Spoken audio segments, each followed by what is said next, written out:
À vos micros. Ouais. Parlez. On est RMS. Bonjour à tous et bienvenue sur On RMS. Donc aujourd'hui, nous sommes en pleine campagne et nous commençons nos traditionnelles émissions donc sur les campagnes BDS, BDA et B2. Et cette semaine, donc, nous sommes avec les Caspor et les Sportlanders pour cette première émission, une semaine, une campagne avec la campagne BDS. Alors du côté Caspor, je suis avec donc Théophane, le président, et Caroline, la secrétaire générale. Et côté Landers, nous avons donc Léo, président, et Théo, vice-président. Tout d'abord, je vais vous demander de vous présenter un petit peu chacun pour nos auditeurs. Je vais commencer. Donc Théophane, président des Caspor Junior. J'ai été PCM, donc là maintenant je suis en 2A. Avant d'arriver à l'école, j'ai fait une fac de sport donc pendant 2 ans. Ensuite, dû à un petit pépin, j'ai dû arrêter, me réorienter. J'ai fait une licence en management pendant 3 ans et via Passerelle 2, je me suis réorienté ici en école de commerce. Après, au niveau de mes sports, je fais du foot, respo badminton et chez les pompotes. Moi, je suis Caroline, je suis secrétaire générale de la liste des Caspor Junior. Je suis en 1A, je suis respo fitness, zumba et body combat. Voilà. Après, je viens de Tremplin 1, fais une fac d'éco-gestion avant d'arriver à Neoma. Donc bonjour, moi c'est Léo, donc président des Sportlanders. Je suis en 1A moi aussi, je viens de prépa, donc j'ai fait 2 ans de prépa avant d'arriver ici en région parisienne. Et je fais du rugby également chez les Odieux. Bonjour à vous, moi c'est Théo, donc je suis vice-président donc des Sportlanders. J'ai fait également une prépa comme Léo. Et donc aujourd'hui je suis en 1A et je suis respo tennis. D'accord, donc merci beaucoup de vous être présenté un petit peu. Maintenant on va rentrer dans le vif du sujet. Donc tout d'abord une première partie, ça va être un peu une présentation de votre liste, de votre thème. Quelques questions pour que les gens apprennent à vous connaître un peu mieux. La toute première question, donc c'est pourquoi ce nom et pourquoi ces couleurs, et est-ce que c'était votre premier choix? Nous, les Sportlanders, donc notre nom, il a plusieurs significations. Donc on était parti sur la base de Sportland en fait. Sportland qui pouvait être donc le pays du sport, mais également la ville de Portland, donc le jeu de mots. Et on s'est dit finalement que pour marquer davantage les esprits, Lander, ça marquerait beaucoup plus les esprits de faire ça comme ça. Notre thème tourne autour de la West Coast, donc en fait toute notre campagne va se dérouler sous forme de road trip. Donc on va partir de Portland là, enfin nous sommes à Portland actuellement. Puis on va faire toutes les grandes villes de la côte ouest, Los Angeles, Las Vegas, San Francisco, et on descendra jusqu'à la frontière mexicaine. Après pour nos couleurs donc gris et bleu parce qu'en fait la couleur de l'équipe de Portland de baseball c'est blanc et bleu. Sauf que on voulait pas trop du blanc parce que on sait que nos pulls on va les porter pendant 3 mois déjà et que ce serait un peu compliqué pour les laver, etc. Et et voilà. Après je parle du logo également. Oui, vas-y. Donc le logo, un aigle qui représente plus ou moins les États-Unis. Ensuite 11 étoiles ici.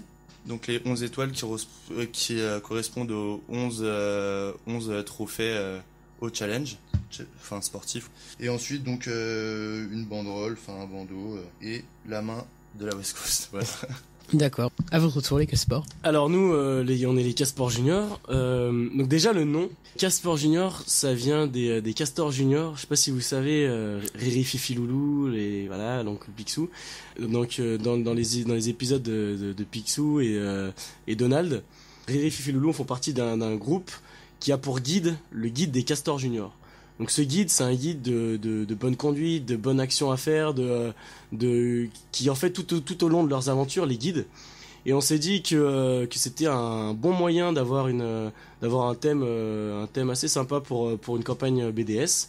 Donc en fait tout au long de notre campagne, le trésor de notre grand-oncle Picsou a été dérobé. Et donc tout au long de notre campagne, on va faire des événements qui vont nous rapprocher de ce trésor. Des événements type soirée qui sont un peu des épreuves, comme on a pu faire il y a quelques temps avec notre beer contest qui était justement une des épreuves. Après voilà, on a décidé de faire des retransmissions de matchs pour essayer de capter un peu toute l'énergie et la dynamique des experts quand on a retransmis le handball, que ça nous serve tout au long de notre petite quête.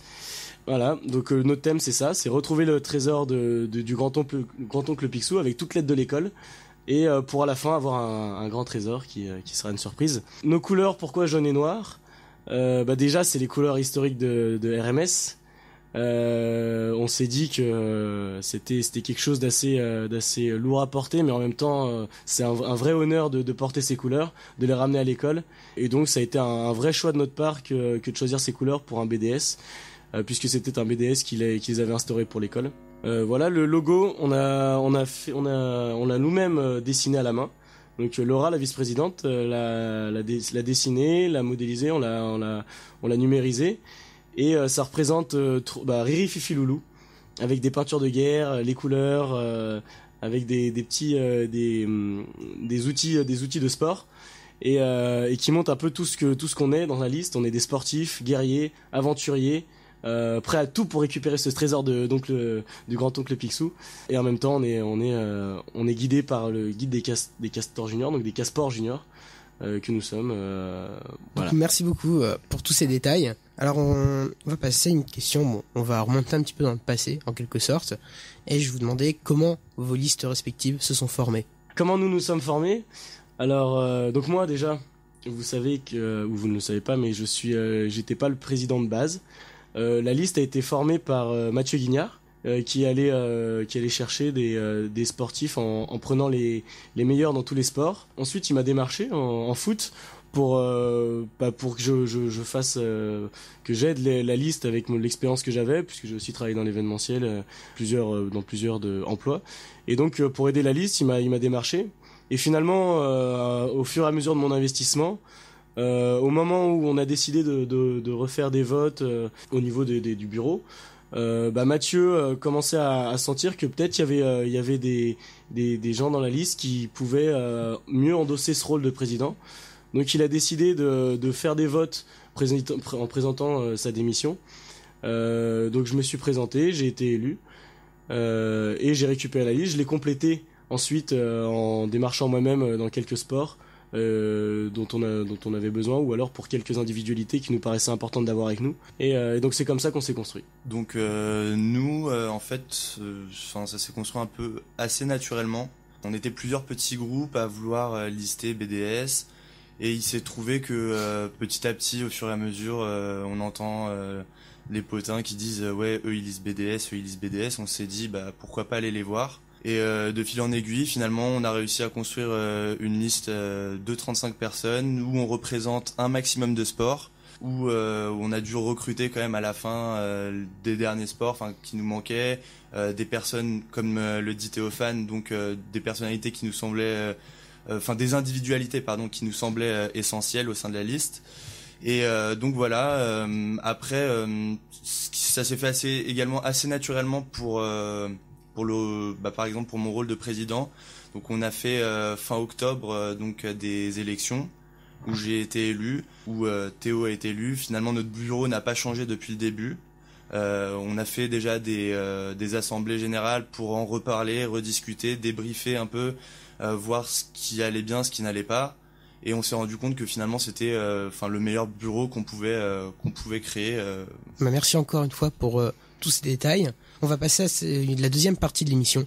Donc une partie, comme je disais, question-réponse, un peu tac au tac. C'est-à-dire que là, une question, vous allez devoir nommer quelqu'un au plus vite, donner une réponse en quelques mots. Première question, donc ça concerne plutôt les personnes dans notre liste. Qui est la personne, donc le ou la plus bosseur de votre liste? Mon avis, ce serait Théo, ici présent, qui bosse tout le temps, qui s'arrête jamais, qui t'envoie des messages à 3h du matin pour te dire est-ce que t'as pensé à faire ça, est-ce que t'as pensé... il est tout le temps en train de bosser. Mais sinon, dans l'ensemble, la plupart des gens travaillent plutôt bien, et je préfère aussi demander l'avis de Théo, savoir ce que lui pense. Il y a Amélie aussi qui bosse pas mal, qui est hyper organisée, et c'est peut-être notre atout organisation... Petit atout organisationnel, c'est Amélie, je pense. Alors nous, on a beaucoup de bosseurs. En fait, on est tous très investis dans la liste. On a la chance au niveau du bureau d'avoir des personnes très charismatiques qui arrivent à vraiment mobiliser tout le monde. Donc je vais peut-être essayer de les mettre en avant vu que c'est ces personnes-là qui font que tout le monde est motivé et investi. Donc on a Caroline, ma secrétaire générale, qui est très très mobilisée et qui s'occupe un petit peu de tout au niveau des événements, au niveau des shifts, tout ça, et aussi en amont sur justement attribuer à chacun ses tâches. On a Laura Merlot, ma vice-présidente, qui quand ils écouteront ça, ils comprendront très bien, mais qui est très très charismatique et qui n'a pas peur de dire les choses et qui justement sait mobiliser quand il faut et le fait très bien. De même que Clément. Ça se ressent même de l'extérieur. Ça se ressent de l'extérieur. Je préfère le préciser. Et tant mieux, hein, parce que grâce à ça, on est tous mobilisés et ça marche bien. Et Clément aussi, Clément Pagnou, mon autre vice-président, qui parle et se fait très bien entendre quand il faut dire les choses. Et ça marche très bien. Il y a des bons ressentis à chaque fois que ces personnes-là prennent la parole. D'accord. Donc deuxième catégorie de personnes, on va dire, la personne la plus créative de votre liste. La personne la plus créative de notre liste. Alors au niveau du talent artistique, on peut dire Laura Merlot, c'est quand même elle qui nous a fait le logo et qui l'a très bien fait à notre goût, et on espère que c'est le goût de la plupart des personnes de cette école. Après, au niveau des idées, on a un polyven qui bouillonne d'idées. Donc il y en a beaucoup, c'est dur d'en choisir qu'un. Caroline, t'auras peut-être de quoi m'aider parce que là alors si t'es qu'un c'est un peu compliqué, donc je sais pas. Je pense qu'on pourrait citer nos deux respos de pôle, qui sont Tania et Morgane, qui font un boulot de dingue, et tous ceux qui bossent avec elles, parce que sans eux, on n'aurait pas les events qu'on peut vous présenter. Et aussi et surtout, notre super pôle communication, qui sous l'égide d'Edwige, marche très bien avec un super monteur, qui est Maxime, qui fait un travail de malade. En tant que soutien actif et qui travaille aussi bien que des personnes de cette liste, et je tiens à lui rendre hommage pour tout ce qu'il fait. Nous, pour notre part, donc du coup, on a aussi pas mal de créatifs. On va citer Jean surtout. Jean, lui, il dessine super bien. Il a toujours plein d'idées. C'est lui qui a dessiné la main d'ailleurs. Il a toujours plein d'idées, toujours très investi. C'est lui qui a tagué sur les drapeaux qu'on avait. Enfin. Il fait un travail de fou. Et après, je voudrais rendre un petit hommage aussi à Baptiste. Donc Baptiste qui déborde d'idées, qui en réu va nous donner au moins 5 ou 6 idées. On dit que c'est le quart d'heure Baptiste. Clairement, il donne plein d'idées. Parmi toutes ces idées, il y a des choses qui sont plus ou moins réalisables. Mais franchement, au niveau investissement, il y a rien à dire. Il est là. Et puis comme l'a dit Théophane aussi, donc le pôle com fait un travail de fou, les covers, toutes les descriptions d'événements, les montages de vidéos, les photos de profil, c'est beaucoup de travail et ils ont vraiment tout donné et on peut être fier d'eux. Alors du coup, une qui va un peu plus fâcher, peut-être la personne qui serait la plus rageuse de votre liste. Donc moi je dirais donc du coup Victor, donc notre trésor, qui d'ailleurs est en coloc avec Gauthier qui est dans leur liste. Et donc du coup c'est tout le temps c'est un Lillois, donc il gueule tout le temps, il passe son temps à gueuler. Dès qu'il y a eu un match, il est supporter nantais, Lillois est un supporter nantais, on comprend pas trop. Toujours plus. À chaque match perdu de Nantes, il est en train de gueuler contre l'arbitre, contre les trucs. Et c'est pareil au sein de la liste, il y a des moments où il gueule, il rage, mais il est gentil, Picsou. Quant à nous, après longue réflexion, parce qu'on en a pas tant que ça, on va nommer, désolé par avance, on va nommer Laura Merlot en tant que plus rageuse, parce que justement elle est très au fait de ce qui se passe dans l'école, et donc elle nous fait revenir très rapidement tous les aspects positifs ou négatifs qu'elle entend, avec une certaine puissance vocale. Donc je vais citer Laura Merlot en accord avec Caroline. Comme ça je me dédouane un peu de la responsabilité. Alors on va passer sur encore un truc qui va peut-être fâcher en intra. mais pas pour les mêmes raisons. La plus jolie fille de votre liste. Alors, la plus jolie fille de notre liste, ça va être compliqué puisqu'on a des très jolies filles dans notre liste. On me l'a redit hier d'ailleurs. On a des filles très sympas. Mais je pense que après en avoir parlé avec les Jacos et avoir fait les Jacos c'est les footballeurs, et après en avoir fait un sondage, on a élu Mathilde Testo, plus jolie fille de notre liste. Bah nous, on s'excuse par avance auprès de Gotibé, donc le copain de Camille. Mais ouais, on a décidé tous les deux que Camille était la plus belle fille de notre liste. Je sais pas si Théophane a trouvé par rapport à ces sondages s'il y avait quelque chose de mieux chez les Jacos. Dommage parce que derrière Mathilde c'était des Sigma qui étaient positionnés. Mais c'est vrai que Mathilde est revenue dans le Camille est revenue dans le classement. Et donc ça s'est joué à pas grand chose. Alors maintenant, le mec le plus chaud de votre liste. Alors là, vous avez le choix. Soit c'est le plus chaud en termes de supporters, de voix, soit c'est la relève de l'étalon. Bah encore une fois, bon, la relève de l'étalon c'est Antoine. Antoine, bon c'est les retours qu'on en a en tout cas. Bah il est très tactile, il aime bien spammer, enfin voilà. Mais sinon, le plus chaud niveau supporter, niveau voix et tout, bah c'est encore Jean. Jean, c'est n'importe quoi. Il a un coffre. Enfin, il gueule. C'est lui qui a créé nos chants avec l'aide d'Antoine justement. Du coup, ce serait ces deux-là. Quant à nous, déjà la relève de l'étalon est impossible puisque l'étalon reste l'étalon. mais on a des bons spécimens au niveau chaudière puisque on a un certain Simon Chenet qui enchaînait les conquêtes et oh là là la petite je serais le seul à rigoler. Bref, et Simon qui avec son regard de braise et sa barbe frétillante sait faire plaisir à ces demoiselles. Au niveau supporter, on a notre capot national Benoît qui a créé nos chants, qui sait donner de la voix pour nous motiver quand il s'agit de faire du bruit. Et on le remercie grandement pour ça. D'accord. Et une dernière petite question pour cette partie. Est-ce que vous pouvez décrire le BDS en 3 mots? Alors, 3 mots pour décrire le BDS. Donc déjà, c'est un bureau des sports. Donc on va dire le sport. C'est quelque chose d'assez sérieux. Donc on va dire de la rigueur. Parce qu'il faut être rigoureux pour tout au long de l'année assurer les sports. Anticiper les events, organiser des déplacements comme pour le challenge Écricom.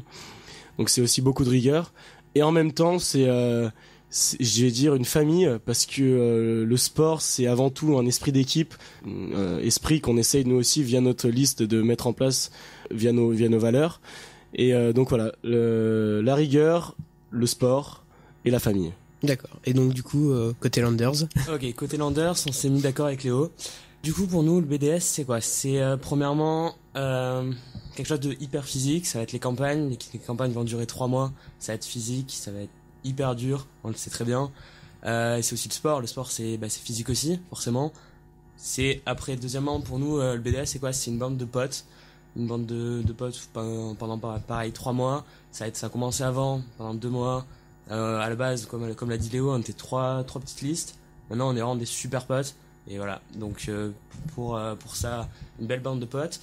Et troisièmement, on a dit que c'était pour nous l'union autour du sport, dans l'école, que ce soit dans notre liste, dans l'école, dans vraiment le sport comme point central de toute l'activité qu'on peut proposer. D'accord, bah merci à vous. On va passer à une dernière partie qui va plutôt parler de la suite de la campagne. Donc les 2 mois et quelques qui restent à venir. La première question, peut-être un peu pompeuse, est-ce que vous êtes confiant pour la suite de cette campagne? Franchement, c'est super difficile de répondre à ce genre de questions parce que déjà nous on est en plein dedans, donc on a du mal à vraiment sortir de ça, enfin voir les choses dans l'ensemble, donner une opinion parce que même en soi on est quand même en compétition avec l'autre liste. Enfin on s'entend très bien, hein, mais il y a quand même un esprit de compétition et donc on peut pas se dire que on est moins bon ou on est meilleur. Enfin c'est difficile de juger. Franchement, pour le moment, je pourrais pas donner de réponse. Ouais. Pas de réponse particulière, mais on est bien, on est content. on est tous ensemble et voilà. Et donc on espère que tout se passera bien. Pour le coup, je suis assez d'accord avec Léo. Ça s'annonce comme une campagne très très serrée. C'est pas seulement nous qui le disions, c'est aussi tous les retours qu'on a des anciens, des bureaux en place. Ça va être une campagne très serrée. Après, je pense que comme les Sportlanders, on est chacun confiant de ce qu'on a fait, de ce qu'on a à faire. On sait les événements qui viennent de notre côté. On se focalise sur ce qu'on a à proposer. On sait que ça va être des choses de qualité qui vont faire éclater les gens. Et c'est un peu ce qu'on veut faire. Donc confiant pour la suite au niveau de la victoire, ça on sait pas parce que c'est très très serré. Mais confiant pour la suite au niveau des événements qu'on va proposer, oui, on est confiant. D'accord. Et donc justement, tu parles d'événements. Donc ça va être ma dernière question. Est-ce que vous avez un petit teasing à nous faire pour un événement de la semaine? Alors donc la semaine prochaine, on aura un événement qui est attendu par beaucoup de gens dans l'école, qui a fait son succès déjà les autres années et qu'on est heureux de garder en héritage. C'est un Transportease. Donc pourquoi Transportease? Donc déjà ça vient du nom du Transappart. On est des sports, donc transport. Et on va boire donc Transportease. Cet événement aura lieu jeudi. On va ouvrir 3 appartements avec un thème différent par appartement. Vous aurez toutes les infos pour vous motiver en temps voulu. Et puis un petit message, une petite déclaration pour les Vivers. Préparez-vous parce que le samedi, juste après, vous allez voir ce que c'est que des grosses caisses. Donc oui, nous on a plusieurs événements du coup cette semaine. Lundi donc soir vous sera proposé un bowling donc à Thillois.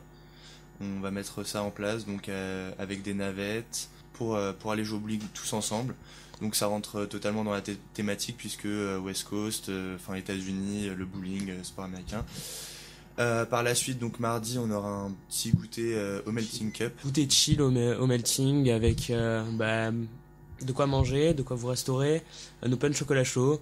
Et bon, sûrement, on va vous mettre à disposition de quoi vous détendre autour de PlayStation, un peu de tout. De quoi passer une bonne petite après-midi de 15h à 18h au Melting.